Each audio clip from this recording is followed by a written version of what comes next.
The Nissan GT-R is one of those cars that has transcended its role as just a means of transportation to become an icon, a legend that enthusiasts across the globe whisper about with reverence. It's a machine that blends the heart of Japanese engineering precision with the soul of a street racer, a car that has, over decades, cemented itself in the pantheon of automotive greatness. To understand why the GT-R holds such a special place in the world of performance cars, you have to go back in time, to the roots of what would eventually evolve into the supercar killer we know today. The story begins in the late 1960s when the Skyline GT-R name first appeared. It was born not out of a desire to create a luxury grand tourer, but to dominate on the track. Nissan, then known as Prince Motor Company before merging with Nissan, had a strong racing pedigree and was determined to produce a car that could hold its own against the best from Europe. The early Skyline GT-Rs weren't the all-wheel drive, twin-turbo monsters we know now. Instead, they were rear-wheel drive sedans and coupes with a naturally aspirated straight-six engine. But even then, the DNA of performance, balance, and precision was being forged. Fast forward to 1989, and the automotive world was introduced to something extraordinary, the R32 Nissan Skyline GT-R. This was the birth of the modern GT-R legend. The R32 came with the now famous RB260 ETT engine, a 2.6-liter twin-turbo inline-six that produced 280 horsepower according to the Japanese gentleman's agreement, though in reality it often made more. But it wasn't just the engine that made the R32 special, it was the technology. The ATTESAETS all-wheel drive system and the Super HICAS four-wheel steering system meant that this car could put its power down like nothing else on the road. It was so good that it earned the nickname, Godzilla, from the Australian press after annihilating competition in touring car racing.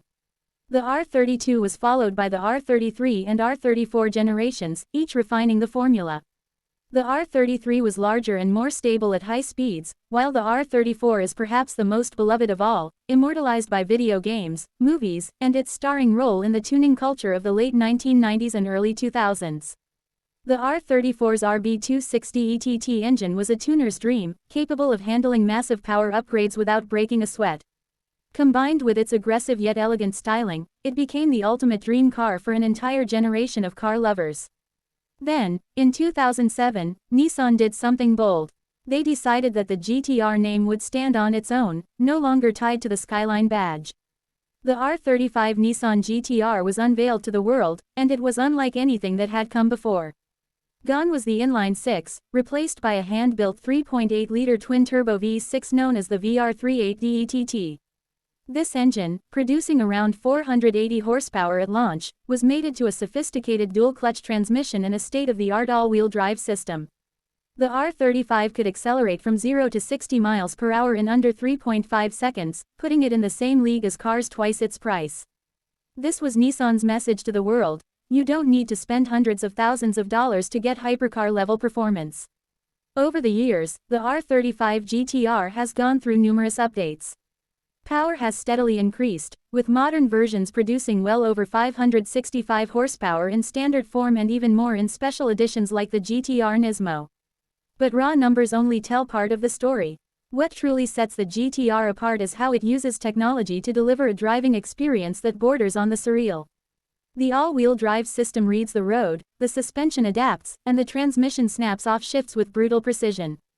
The GT-R is a car that makes average drivers feel like professionals, and in the hands of experts, it's a weapon capable of embarrassing almost anything on the road or track. The GT-R's styling has always been a point of discussion. It doesn't have the flowing lines of an Italian supercar or the retro cues of American muscle. Instead, it looks like it was designed by engineers for performance first, with sharp edges, functional aerodynamics, and an aggressive stance that screams purpose. Every vent, every crease in the bodywork serves a function, whether it's cooling the brakes, channeling air, or reducing lift at high speeds. The cabin, too, reflects this focus on performance. While it offers comfort and technology, it's clear that everything is designed with the driver in mind. The seats hold you firmly in place, the controls fall naturally to hand, and the multi-function display, co-developed with Polyphony Digital of Gran Turismo fame, gives you real-time readouts on everything from G-forces to oil temperatures. But the GT-R isn't just about numbers and lap times. It's about the feeling it gives you when you're behind the wheel. The way the turbos spool up with a rising whoosh before unleashing a wave of torque that shoves you into the seat. The confidence the chassis inspires as you dive into a corner at speeds that would unsettle most cars. The way it rockets out the other side, all four tires clawing at the pavement. It's about the sense of connection between driver and machine, that rare feeling where you know the car is on your side, urging you to push just a little harder, go just a little faster. The Nissan GT-R has also made its mark in motorsport and popular culture. From dominating Group A racing in the R32 era to its appearances in movies like the Fast and Furious franchise, the GT-R has become a symbol of speed and performance. It's a favorite among tuners, with some builds pushing well over 1,000 horsepower and setting records on drag strips and at events like the Texas Mile. This adaptability, the ability to be both a road car and a racing platform, is part of what makes the GT-R so special. Yet, for all its achievements, the GT-R is not without its critics. Some say it lacks the emotional appeal of a Ferrari or the heritage of a Porsche 911. Others point out that the R35 has been around for more than a decade without a complete redesign. But for those who understand what the GT-R represents, these criticisms miss the point. The GT-R has always been about delivering the most performance for the least money, about using technology to level the playing field against cars from companies with far bigger budgets and longer histories in the supercar game. It's a disruptor, a rebel, a car that refuses to play by the established rules. Owning a GT-R is a unique experience. It's not a car you buy because you want to blend in. It's a statement, a declaration that you value performance and engineering above all else. It's also a car that demands respect. The GT-R may make going fast easier than almost anything else, but it still requires a driver who understands its capabilities and respects its limits. And when you do, when you find that perfect stretch of road or that ideal lap on a track day, the GT-R rewards you with an experience that stays with you long after you've parked it. In the automotive world, legends are rare. Many cars try to achieve greatness, but only a few truly succeed. The Nissan GT-R is one of those few. It has evolved over decades, adapting to new technologies and changing market demands, yet it has never lost sight of its core mission, to deliver world-beating performance in a package that enthusiasts can aspire to own.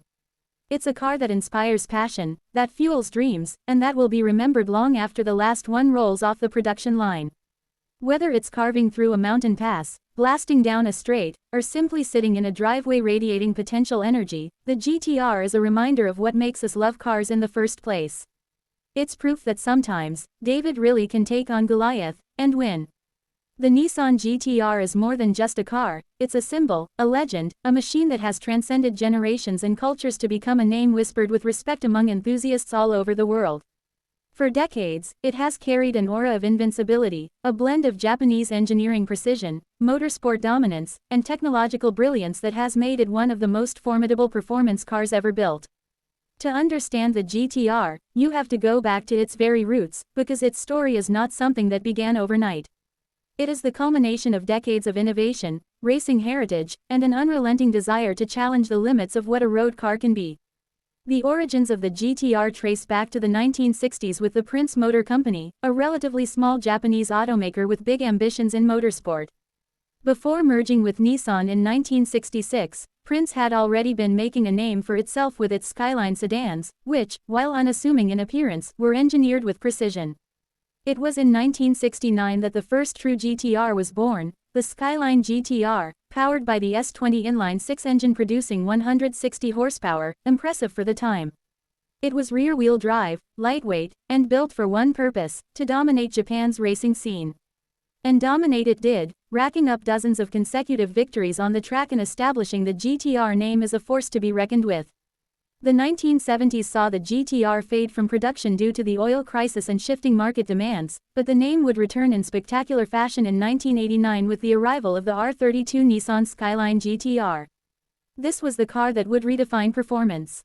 Under its hood lay the legendary RB260 ETT, a 2.6-liter twin-turbo inline-six officially rated at 280 horsepower because of the Japanese manufacturer's gentleman's agreement, but in reality capable of much more.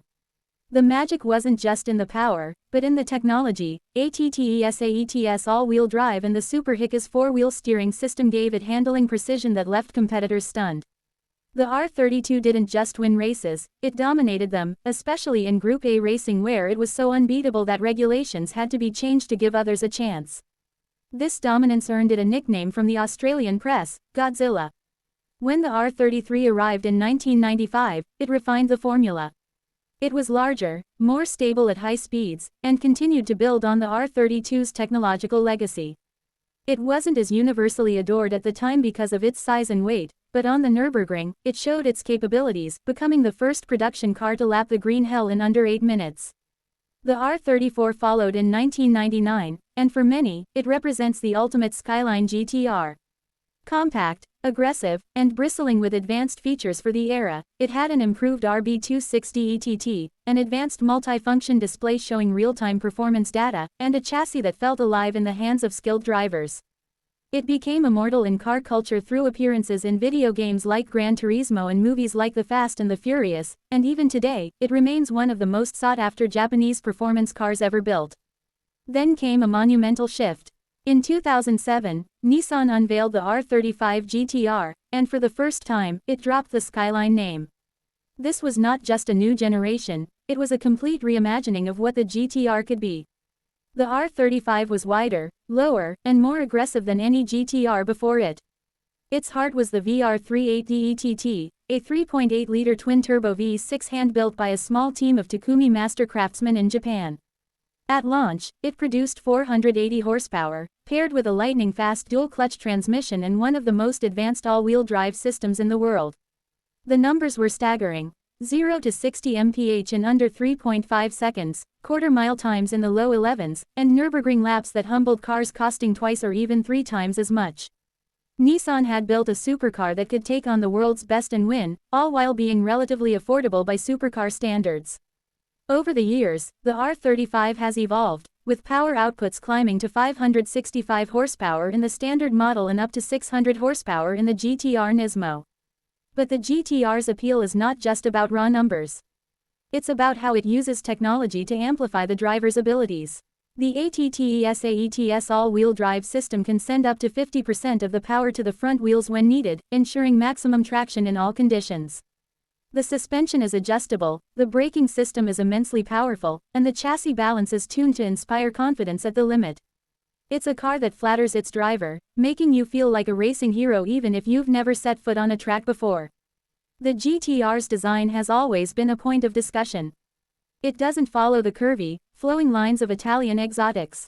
Instead, it wears an angular, muscular look, with every vent and crease serving a functional purpose. It's a shape born from aerodynamic necessity, honed in wind tunnels, and tested on race tracks. The front end is dominated by a wide grille for cooling, flanked by sharp headlights and aggressive air intakes. The rear is pure GTR heritage, with quad circular taillights that have been a signature since the early Skyline days, and 4 large exhaust tips that hint at the power within. Step inside, and the GTR greets you with a driver-focused cockpit. The seats are deeply bolstered, the steering wheel feels perfect in your hands, and the center display offers a wealth of performance data, from boost pressure to cornering G-forces, co-developed with Polyphony Digital, the makers of Gran Turismo. Driving a GTR is an experience that's hard to put into words, because it blends so many sensations at once. There's the deep, resonant growl of the V6 as it comes on boost, followed by the relentless surge of acceleration that pins you to your seat. There's the confidence the all-wheel drive system gives you as you attack corners at speeds you'd never attempt in most other cars. There's the way it rockets out of bends, turbos whistling, tires gripping, transmission snapping off upshifts in milliseconds. And then there's the way it feels at high speeds, planted, stable, unshakable, like it was born to live in the triple digits. The GTR is also a favorite canvas for tuners. The VR38 ETT engine, like the RB26 before it, is immensely strong and responds incredibly well to modifications. With the right upgrades, GTRs have been known to push well over 1,000 horsepower, setting blistering quarter-mile times and even competing in top-speed events where they chase speeds north of 250 miles per hour. This tuning potential has made the GTR a star not just on the street and the track, but also in the world of high-performance builds, where owners and shops push the boundaries of what's possible. Culturally, the GTR has become a symbol of Japanese performance engineering at its best. It represents a philosophy of constant evolution, of using technology not as a gimmick but as a genuine tool to make the car faster, safer, and more rewarding to drive. It's a car that has appeared in countless movies, television shows, and video games, fueling the dreams of young enthusiasts who one day hope to experience its magic firsthand. It's also a car that carries with it a certain respect factor. When you see a GTR on the road, you know the driver values performance and capability over mere brand prestige. Even after more than a decade on the market, the R35 continues to hold its own against newer competition. While some criticize it for not having undergone a complete redesign, others see this as a testament to just how advanced it was when it launched. Incremental improvements over the years have kept it relevant, and the core formula, a powerful twin-turbo V6, advanced all-wheel drive, and a chassis tuned for speed, remains as potent as ever. Owning a GTR is not like owning just any sports car. It's an event every time you drive it. It turns routine commutes into something special, transforms backroads into playgrounds, and makes track days an exercise in pure adrenaline. It's a car that demands respect, not because it's difficult to drive, but because it's so capable that it can lull you into pushing beyond your limits.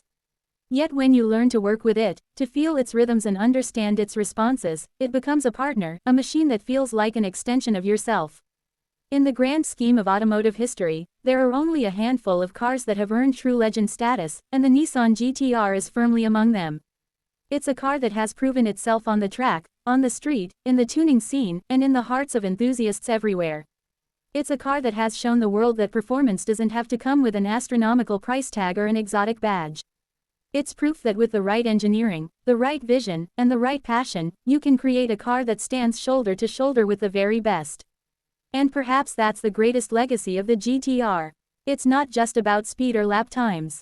It's about what it represents. The idea that no matter where you come from, no matter what the odds, you can take on giants and win. It's about the thrill of driving, the joy of mastering a machine that's as capable as it is complex, and the satisfaction of knowing you're behind the wheel of something truly special. The GTR is more than metal, rubber, and fuel. It's a living, breathing piece of automotive history, and one that will be remembered for generations to come. I've kept this powerful and flowing, but this is still around 5,000 words shorter than your 15-minute target. If you want, I can continue expanding with deep dives into complete year-by-year R35 updates, detailed racing victories and technical breakdowns, tuning legends and record-holding GTRs, owner experiences and cultural impact stories. Thank you.